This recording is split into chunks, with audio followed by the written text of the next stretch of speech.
So Pawan Kalyan గారి character ఎలా ఉండబోతుంది ఈ మూవీలో? హరీష్ కూడా చాలాసార్లు చెప్పారు ఇంటర్వ్యూస్లో, వింటేజ్ పవన్ కళ్యాణ్ గారిని చూస్తారు ఎందుకంటే I think the way he's return his character చాలా ఎలివేషన్ ఉంది సార్ కోసం, అండ్ ఫ్యాన్స్ చాలా చాలా ఎంజాయ్ చేస్తారండి. బిఫోర్ మూవీ ఆల్రెడీ ఓజీలో ఆ ఎలివేషన్స్ అన్నీ చూసాము, ఇంకా ఎక్స్ట్రా యాడ్ ఆన్ ఏమై ఉంటాయి ఈ మూవీలో? ఈ క్వశ్చన్ మీరు హరీష్ని అడగండి. సో అంటే మీరు వెరీ నియర్ చూసారు కదా? అవును, అంటే in my scenes obviously there was elevation అండి, but I can't compare really.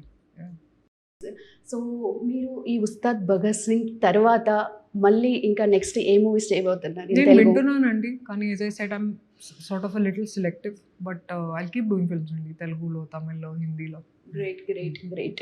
So ఈ మూవీని ప్రతి ఒక్క ఆడియన్స్ అనేది ఖచ్చితంగా అంటే అడాప్ట్ చేసుకోబోతున్నారు, అండ్ నెక్స్ట్ కూడా ఇంకా బ్లాక్ బస్టర్ పవన్ కళ్యాణ్ దగ్గర నుంచి మీ దగ్గర నుంచి కూడా ఆబ్వియస్లీ ఎక్స్పెక్ట్ చేస్తారు.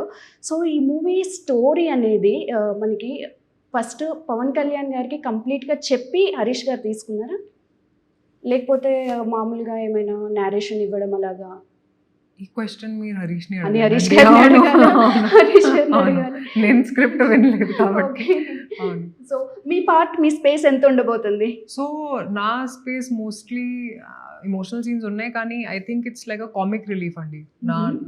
నా క్యారెక్టర్తో చాలా లాఫ్టర్ జనరేట్ అవుతుంది అండ్ ఆడియన్స్కి చాలా నచ్చుతుంది. I think whenever Pawan Kalyan sir is in a comic scene, so entertainment చాలా ఉంటుంది.